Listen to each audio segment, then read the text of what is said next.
It's no BSCS, and today I'm going to show you how to set up a virtual machine.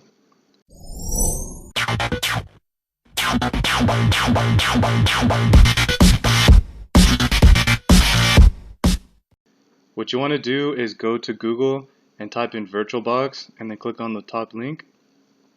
Or you can just type in virtualbox.org and it'll take you to the site.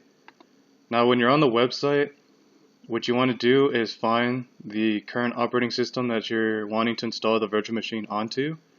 So in my case, I'm installing it onto Windows, so I'm going to go ahead and click on the link for Windows, but depending on your OS, they have different links for each one. Just figure out which one it is that you want.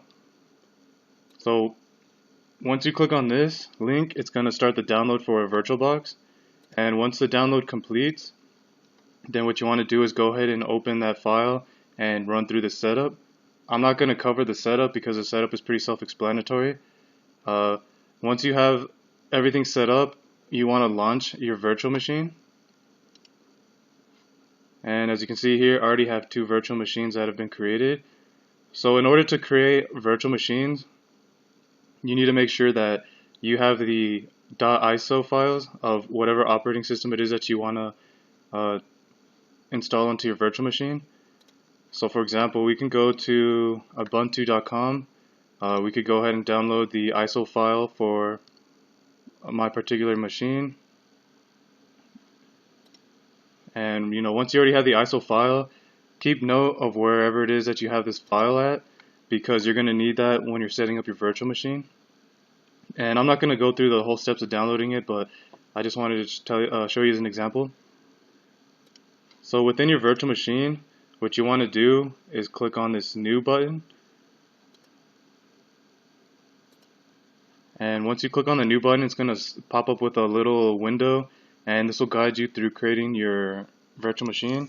So I'm going to just give this a name of test, and the type in this case is Linux because I'm going to do Ubuntu, and I'm installing the 64-bit version of Ubuntu.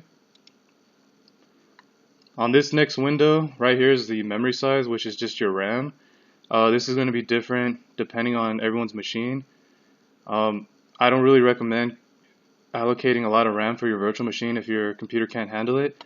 On my setup, my computer has 16 gigs of RAM, so I could comfortably, let's just say I do like a little over 4 gigs or something. I could comfortably do that and my machine can handle it. Just keep in mind though, if you try to allocate too much memory for a virtual machine and your computer can't handle that, your virtual machine is going to crash and it's not going to work. And keep in mind too, if you have multiple virtual machines running, if you have too much RAM allocated to each one, then everything's going to be really laggy, or it's just going to crash and there's going to be errors that are going to happen. So just keep that in mind. And once you allocate the amount of RAM that you want, go ahead and click next. You can go ahead and create a virtual disk if you want, or you can choose the option to not create one, or if you already have a virtual disk created from a previous virtual machine, you can go ahead and select that option and then you can select it. I'm going to just create a virtual hard disk right now. And by default, the one that it chooses is this VDI, the VirtualBox disk image, and I'm going to just keep it as that. And the virtual machine type, or the hard disk type that we're going to use, is dynamically allocated. This just means that it can grow if it needs to grow, and if you do fix, then fix is just going to be fixed. It gives a little explanation here on the differences. I'll just go ahead and choose dynamically allocated, so if I want to change the size later. And right now this thing is just showing the name for the virtual hard disk, and then it's telling me to select the size of my virtual hard disk in megabytes. Right now it's 8 gigabytes, and I'm going to go ahead and just choose a default. So what you want to do once the your virtual machine has been created, just go ahead and go to Start.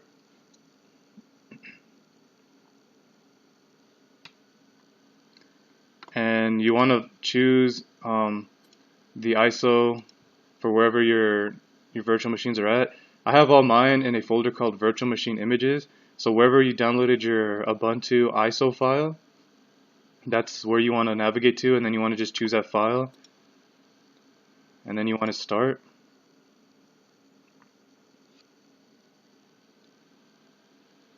So this thing's gonna start up Ubuntu as if you would, normally in any other way.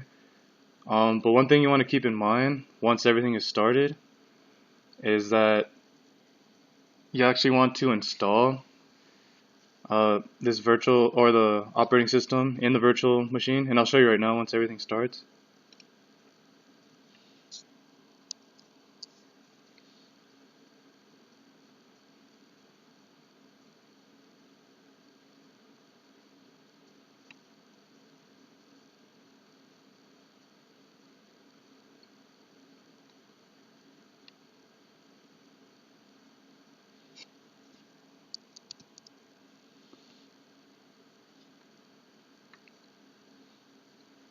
Okay, and as you can see here, I mean, this is like a problem that kind of happens a lot, is that with the virtual machines, they have like a really hard time, scaling to your machine. So what you want to do is just go to your menus up here, go to View, go to Scale Factor, and then go ahead and increase the scale factor a little bit so you can at least see it.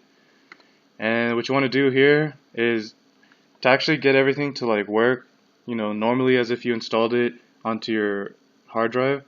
You want to like install Ubuntu, and the reason why you want to install it is that so that way you can actually use this as if it's your real operating system, because if you don't install it, then every time you run your virtual machine, it's just going to keep taking you back to where you can just try Ubuntu, and then it's going to like erase or remove whatever it is that you worked on within the virtual machine, unless you save the state, of course. I mean, you can save the state, but or you can, I think it's called save state or take snapshot. It's called take a snapshot, and that'll save whatever it is that you're currently working on. But it's just easier to just install it, and then you can just shut down your virtual machine as normal. So what I'm gonna do is I'm gonna just continue.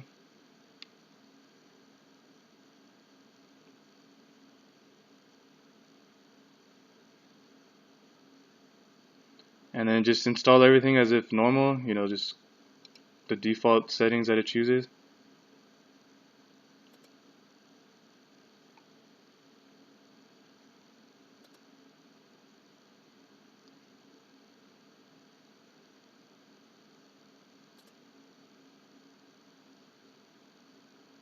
And then you can choose whatever name you want. So what you want to go ahead and do is enter any information that is required of you to install your operating system, and then go ahead and let the installation complete.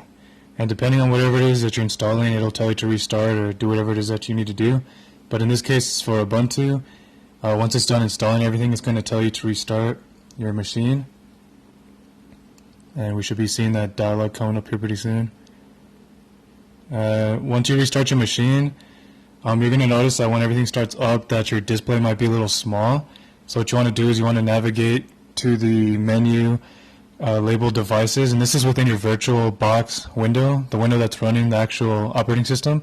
Go to devices, go to insert guest edition CD image, and then it'll tell you to run it. And then once you run it, you enter the password for that, and then it'll go through the installation. And once everything is done, you're going to just close the terminal and then restart the machine. And once you restart your machine, then you'll notice that once it restarts again, it'll actually display everything correctly, and it'll actually look as if it's running natively on your machine. And you'll see right now in a second once we restart it.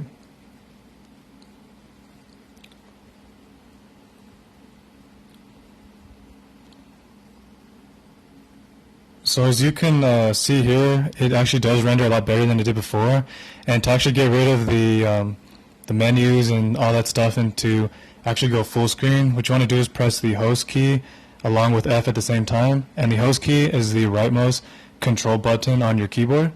So go ahead and do that, and then it'll look like everything, everything is just normal. It'll look as if Ubuntu is running natively on your machine. And you can actually switch between various different views, full screen, and there's other views that you can use. I mean, go ahead and check those out and see which one you like. So you'll be able to actually interchange between your host operating system. In my case, it's Windows, and then I'll be able to interchange between Ubuntu if I wanted to. So it's pretty nifty if you need to actually use different operating systems. And just keep in mind, guys, also too that virtual machines do have limitations. So if you're trying to use it for like gaming and stuff like that, I wouldn't really recommend it. I'd actually recommend installing Ubuntu or whatever other operating system on your computer, either by partitioning your drive or some other means. But that'll be another topic or another video in the future. But if you like this video, be sure to like it, and also be sure to comment below if you have any questions, and be sure to subscribe so that way you can get any updates for any future content I post. But alrighty guys, take care.